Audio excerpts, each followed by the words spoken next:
Hey yo, have you guys heard about 500 Level? They make officially licensed WWE merchandise, and I actually have been working with them on a couple of designs.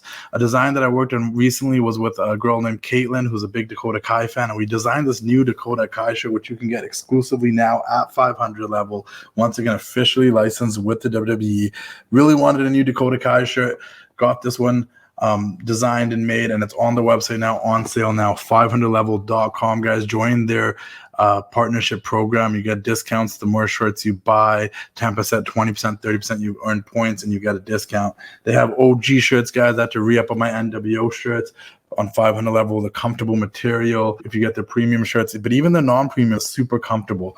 I got NWO shirts, I got Shawn Michaels shirts. You can find some of your favorite wrestlers on there. You can find none other than guys like Razor Ramon, the bad guy. Check out this shirt. It's a sweet, sweet shirt, everybody. 500level.com. Like I said, they have the NWO stuff. And if you're like a big NXT fan, they got shirts for all of your favorite NXT wrestlers. And if they don't, let me know and I'll make sure we get some shirts made for your favorite NXT wrestler. I went to go support my girl, Carmen Petrovic. You guys can check out our casual conversation on my YouTube channel. You can check out mine and Carmen Petrovic's casual conversation. But 500 Level had a Carmen Petrovic shirt. I had to go support my fellow Canadian and the homie Carmen Petrovic, guys. 500level.com, guys. Check them out. Get premium, officially licensed WWE shirts that you cannot find in a WWE shop all the time. They have a huge selection on their website also for MLB, NBA, NFL, NHL. They got shirts for everything, but their wrestling selection is insane. Custom creative designs. Maybe I can work together with someone out there that is an editor that wants to put more designs on their website. Hit me up. 500level.com. Check them out and keep doing the thing.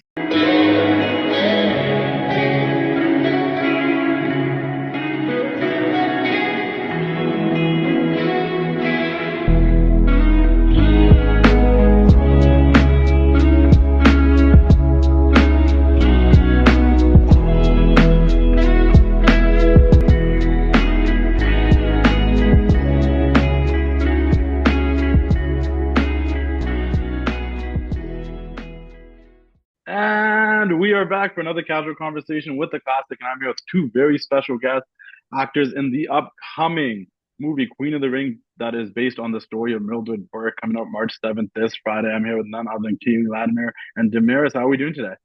Yeah, all right. Good. How you doing? I'm doing good. I'm great. I'm looking forward to this movie, being the big wrestling fan that I am. I think that's a story that's not shared as often as it should be. What did it mean to you guys, one by one, when you guys first got when you first saw the script or were told about this movie? What were your first impressions? I think on two different levels, right? Like when it comes to the auditioning process, it's always a very, very, very humbling honor when you know that somebody saw a bunch of different tapes, and especially in a biopic, when the director goes, "It's her." That's when it starts for me, right? So now I've got this, this energy to uphold. So that was the beginning of it for me, and then just being Babs, getting to step into a role that required physicality, but also entertainment. I don't think I've used that word today, like you said, and character building on building on building on building.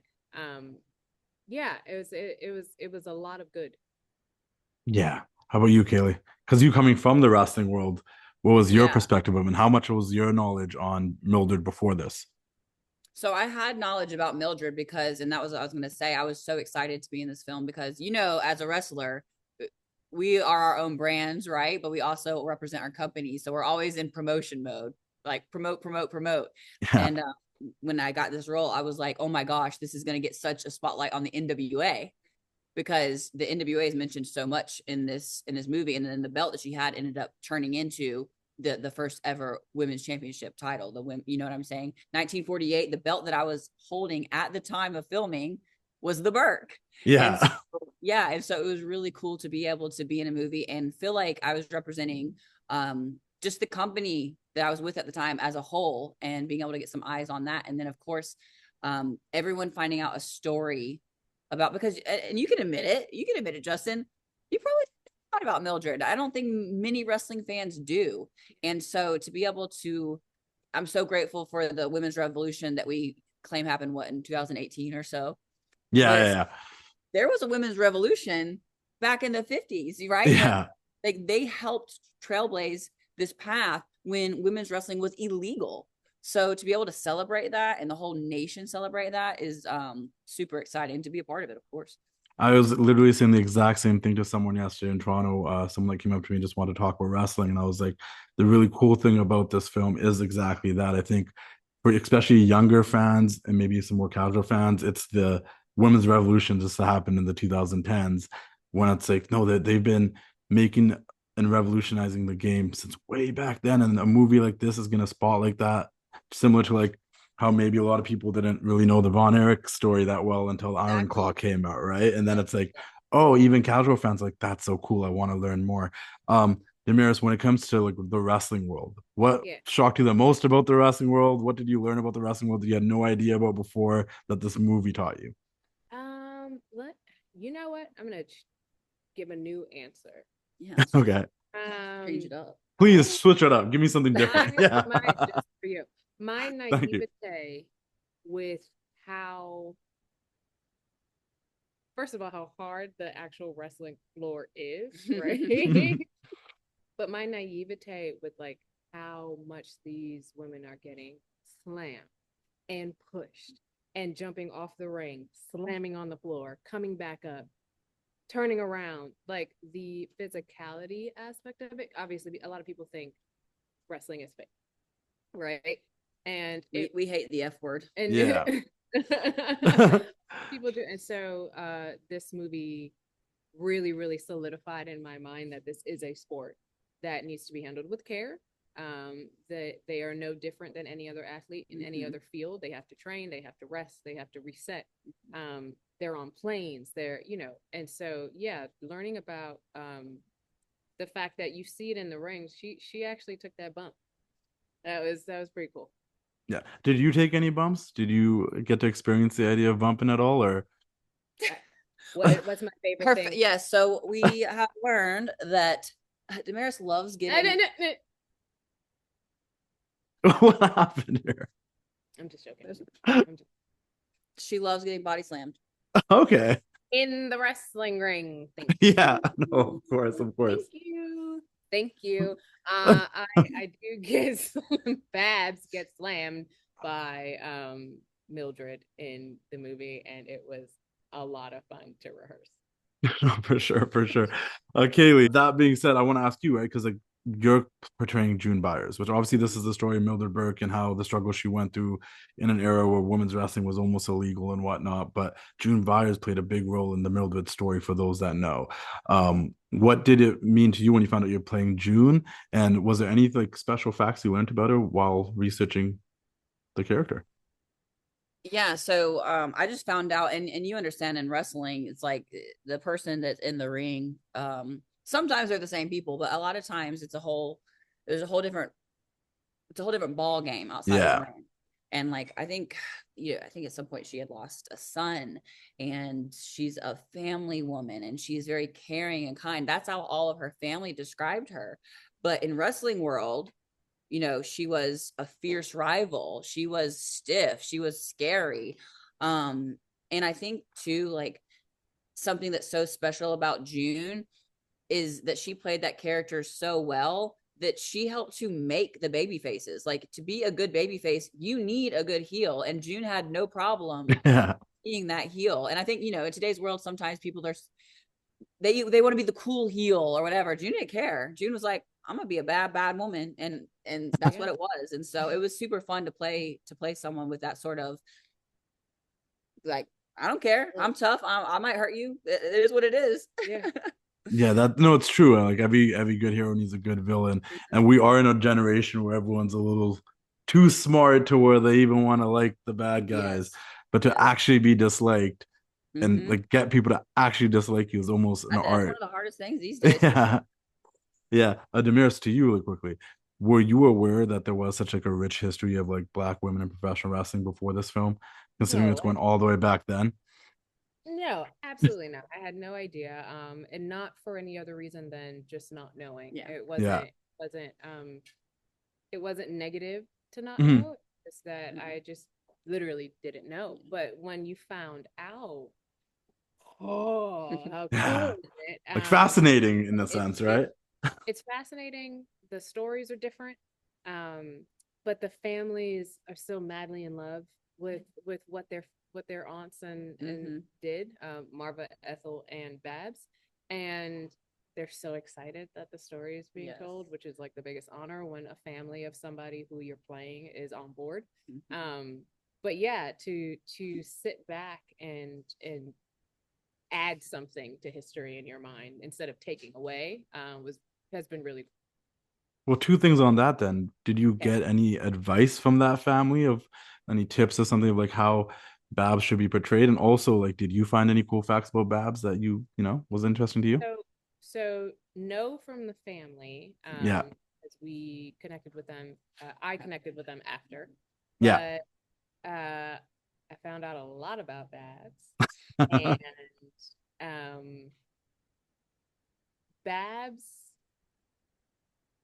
taking on this larger than life character in the ring, when she could have easily just went very pretty and very soft and very light, and not to say that she wasn't soft and she wasn't light, but when you see tape of her, you know that's Babs Wingo.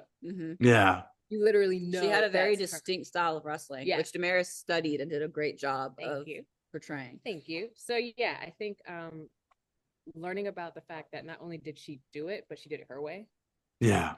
was really cool. That's awesome. Well, on that point, Kailey, I'll have to ask you then, because obviously being in the world of professional wrestling, to you, it must be like very important that the wrestling that is being portrayed looks like professional wrestling. So how important was it for you to like kind of be there and help out in those type of situations when it was the actual wrestling scenes and stuff like that? So when it came to the in-ring stuff specifically, I was super happy Yes. to be there because I had at that point obviously created such a great relationship with all the ladies that I knew that they trusted me not as just a human being, but like Yeah. in there with their bodies Yeah. as a wrestler, and to be able to guide them through everything. Because even though we're doing multiple takes and stuff, they're still needing to be talked to because it is a sequence, right? It's a choreographed scene, and just the way that you're supposed to move in the ring and the ring awareness and stuff like that. But as far as the history, you got to think I'm still not a historian. So we actually had Jim Cornette, who plays the NWA commissioner, and Jim, he knows Yeah. everything. Yeah. Everything. So like Yeah. I know they leaned on Jim a lot to be able to be like, okay, is this historically accurate and stuff like that? And of course we had Heath Hensley and Jet, who were the stunt coordinators. Yep. And they made sure to study that style of wrestling as well, and to make sure, because I mean, we're not going in there and doing 450s, right? Yeah. Like, Yeah. very period. And yeah, she loves 450s. 370s, 218s.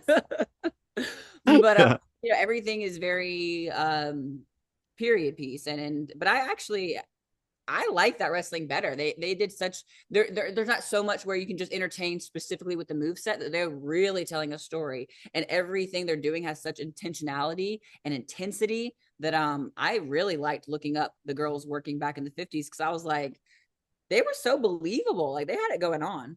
Yeah, it's a little bit harder to make sure you're connecting with that crowd, not with just moves, but actually connecting with them, which was happening in the ring.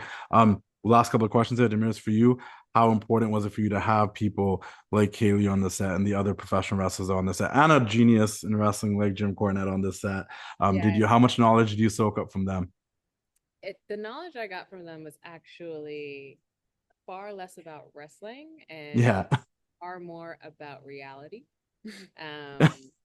You have these, what's the biggest arena? How many people that you've ever been in front of? That I've well, Arena Mexico, probably for me. How many people is that? 50 maybe for me. Maybe 50, but you can get up to like 100,000 like in Dallas some Cowboy places. Stadium is like 100,000. Yeah. So you've got these women who have been in these stadiums with 50,000 people screaming for them. And then they're walking into the hair and makeup trailer and they're like, "Hi, good morning." Right? And so them being around, right? I think without them, this movie would have had a different energy, but they grounded us in it because we respected them, because they knew what they were talking about and they knew what they were doing. So they kind of, to me, the energy, like they were the glue, right? The reminder that, yes, I'm an actor. Yeah. But if I'm sitting out there and I'm doing something that's not accurate, I have somebody who's about to tell me about it. So Yeah. But they also saw, like, I saw the grind of acting world and how the long Yeah. That was day- gonna be the next question was But how they did you saw soak the up the knowledge from them yeah. from that side of the world? Because that's But you're they saw stepping in the their world as grind well. of I was still actively wrestling while filming this Yeah. movie. There was a scene where we had to it was a crazy day and they didn't start it until 4 and I said yeah. And I had to be out of there at 4:30 because my plane took off at 6:30 because I had to go to AAA in Tijuana. And I told the doctor, I said, look, I said, this movie's probably one off for me. I said, wrestling's my career. I said, so I gotta make Tijuana. I was like, y'all either get in or you don't. Like that's on y'all. And we had 30 minutes to film it. But so they saw me having to still do the grind of professional wrestling while filming this movie. You know what I mean? Like they saw it in real time. Yeah. No, it's insane. It's a perfect contrast of wrestlers and actors and you guys being able to learn from each other, two different worlds coming together. And I think that's a really cool thing about this film. Last question here, I guess, for both of you. You can take it one by one. What would be like your reason that you think people should go see this film this Friday or as soon as possible? Like if there's one thing for you, like if this film was very special to me because, and maybe that will give people a reason why they should probably go check it out. This film is really special to me because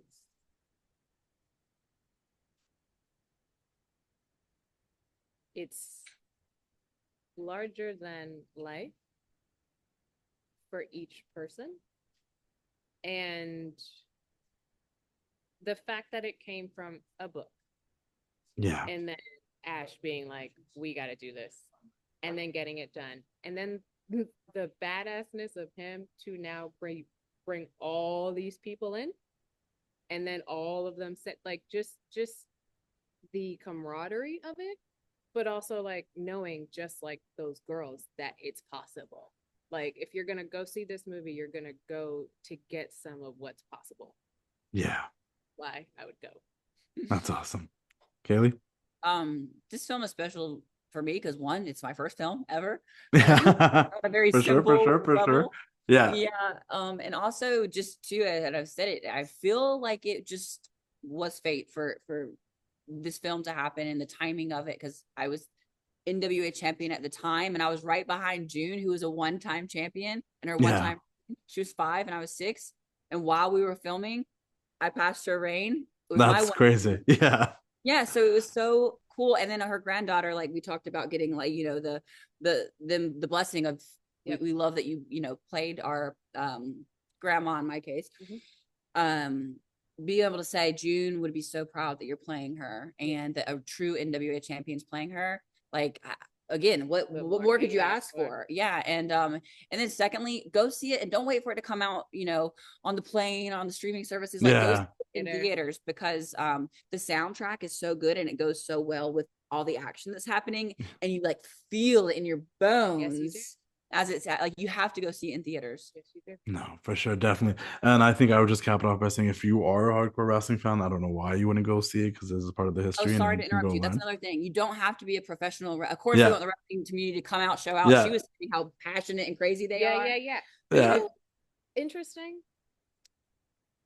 I will say there are some people I feel like who did know about Mildred and did know about Babs and have known about these women who've probably sounded crazy for the last 30 years trying to get people on board and people being like, wrestling in the 50s. Yeah, sure. So like, I also am excited for them. Yeah. Because I know that they've been sitting there doing podcasts. Trying to get this story out there. Yeah. Making Lady Wrestler and saying like, really, you have to learn about these women, and people are like, yeah. So I'm excited for those people. Those people, also the casual fans. I was going to say too, because if you liked wrestling at some point, you like it now, or maybe you don't like it at all. Right. It's a cool story and it's a cool part of history that shouldn't go missing as time goes on. Because time just keeps going on. And it was a long time ago. It doesn't feel like it was, but it was. And it's just like these people had a purpose in their life and they did amazing things, and those stories should be shared. And I think it's cool that you guys got to portray these stories and portray these roles and share these people's stories so they won't be forgotten, at least not anytime soon now because of this film. And and I think it's a cool gateway to get into wrestling if you're not into it already. So I think you guys both did a wonderful thing being part of this movie, and I'm looking forward to checking it out myself. And I appreciate your time. And yeah, thank you. I can't wait to see what you think. Yeah. I know. I wish I could already have seen it, so I could have came with you with some stuff. Go but see it in theaters. Go see it. I will for sure. I definitely will for sure. I Yeah. mean, I am the wrestling classic, so I probably should go see that. go see that in theaters. But that all being said, thank you very much. I appreciate you guys' time, and hopefully I'll see you guys down the road. All right. Thank you so much. Thank you. See ya. Bye. It's time to say goodnight. We sincerely appreciate your patronage and hope we've succeeded in bringing you an enjoyable evening of entertainment. Please drive home carefully and come back again soon. Good night.